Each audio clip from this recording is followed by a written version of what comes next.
Welcome back to the Gweilo 60 channel. Today what I'm going to be doing is I'm going to be doing a bike ride through the Chaoyang district of Nanning, Guangxi Autonomous Region. Chaoyang district was the first center of the city, the downtown core of the original Nanning City. This is like 5 or 6 blocks away from where my wife Wei Fong actually grew up. So it's sort of like home for her, but it's actually home for me too. I've called Nanning City my home for about 20 years, and I love it here. So, oh, and before we even get started on this video, you go over and subscribe, because more than half of the people that watch this channel are not subscribers. So give me a break here, guys. Go over and hit that subscribe button. It helps promote this channel. So if you want to see more of this stuff, hit the subscribe button, and without further ado, let's get on a bike and get her done. And as we get started here, you can see that this area is a little bit older. It does have character, but we're still a little bit outside the Chaoyang district. So just bear with me. On the left-hand side here, you can see the Science Center. It's sort of a unique looking building. You might have seen it in videos that I've done in the past. The high-rises that you see in front of us here have all been done in the last 5 years, and some of them are so new that people haven't moved in there yet. I did a video, street food, that used to be Nanning's largest street food extravaganza, I guess is what you want to call it. It's smaller now because the high-rises were put in the place of the street food area. Oh well, that's progress, I guess. in China, you know, that's one of the things that they do, build and build. What's that? Those are the national birds of China right there, the cranes, and you see them everywhere. Like seriously, it's one of those things that you don't get away from in any city in mainland China. There's cranes, there's high-rise buildings being built in every section of every city, in every province, throughout the entire country. The roads are being built, subways are being built, airports and hospitals and universities and schools, and it never ever ends. And it just seems to get bigger and bigger and bigger. If you leave China, like as I say, the Food Street area there and the high-rises that went up, when Wei Fong and I left 14 months ago and then came back, there's a big bus coming up on my left side here. When we left 14 months ago, they just start building those high-rises, and we come back 14 months later, and as you can see, the ones in the back there, those are all brand new, last 14 months. That's how quickly they can grow a city here. I guess, you know, it has a lot to do with the mass urbanization of China, where a lot of the rural area people are moving into the cities, and they need housing for them, so they just keep building and building and building, and that's basically what's fueling the economy of China at this point. That manufacturing, but a lot of it is you know, building homes for the people of the country. Okay, now this here area, this is the downtown core. When I turn right up here, you're gonna sort of see. Wow, you'll just have to wait and see. As I say, I did a video here not too long ago where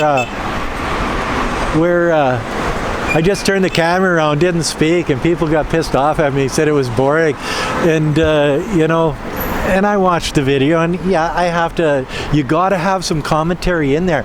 And you see, this is a downtown core. You see all of the bikes. Oh, it's like, it's nuts. You know, it would drive Westerners crazy if their downtown cores were like this. But the Chinese, they have more tolerance than we do. I've known lots of Westerners that come here and they just get pissed off with the amount of people, and sometimes it's a little difficult to get around, and you've got the traffic jams, and what Wei Fang calls them traffic peanut butter, just to be funny. But then again, she calls her fishing rod her fishing gun too, so she's made up her own language. But as you can see, it's older buildings, not super big high-rises like you see in the Landong area, and the Wuxian area of Nanning.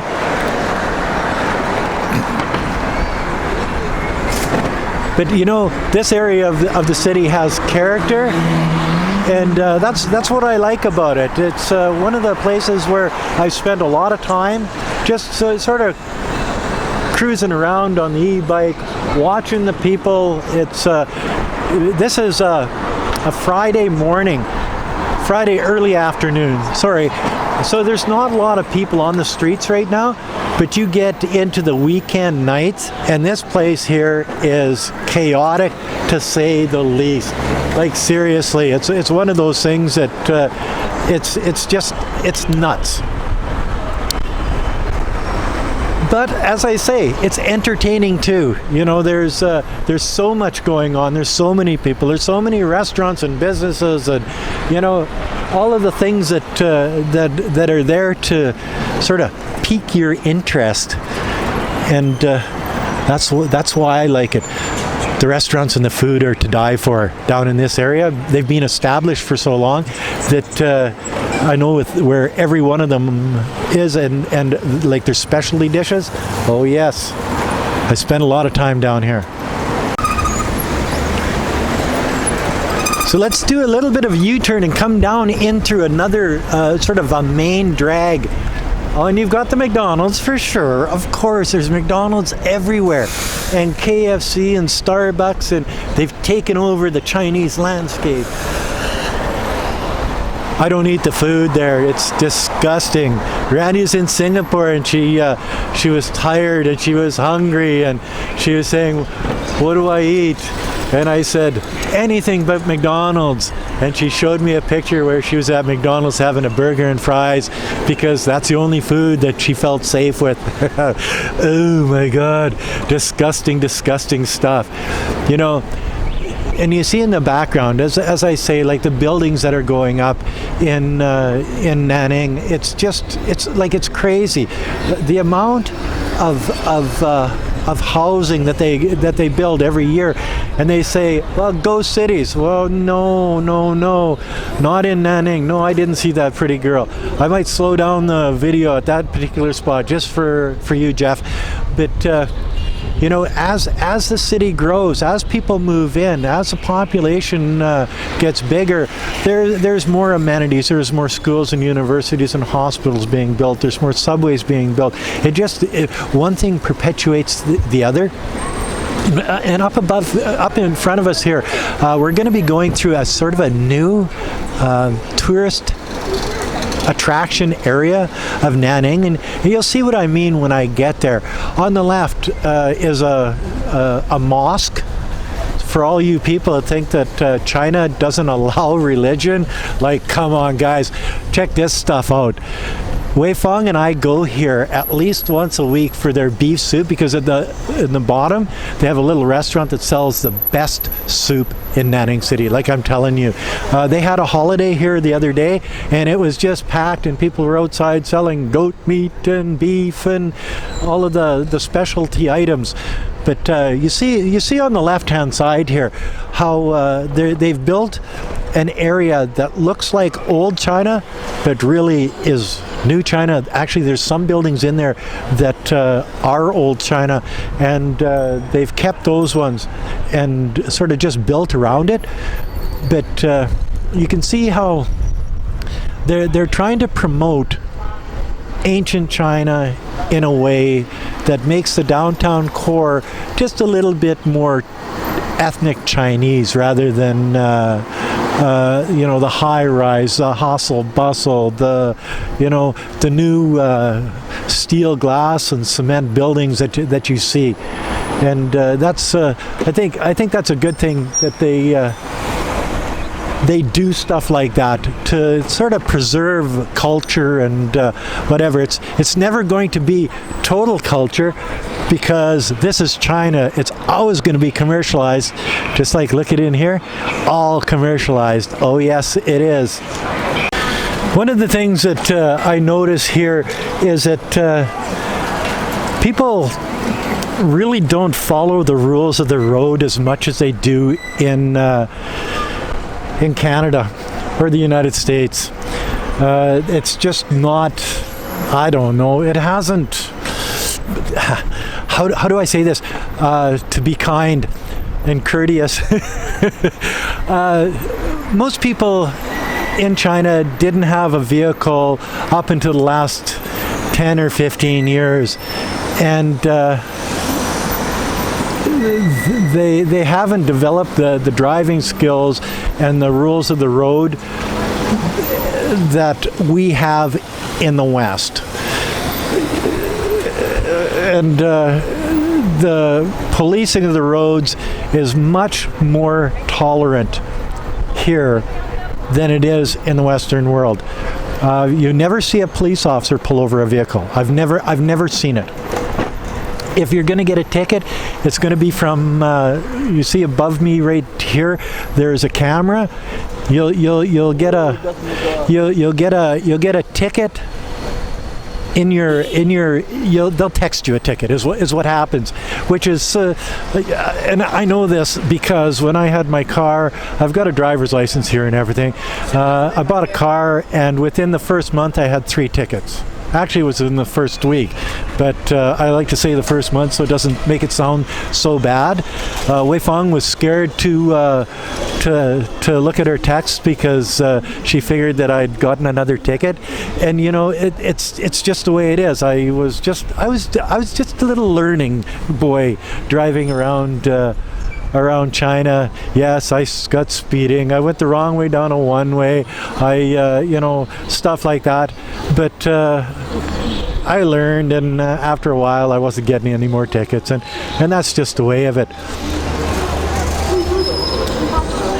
Anyway, I'm probably going to end this video going down this street. This is one of the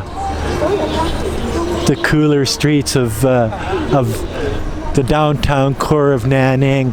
It's got little eateries along the side, coffee shops.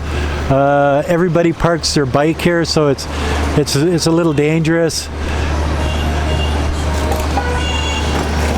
But the cops could give them tickets, they could haul them away.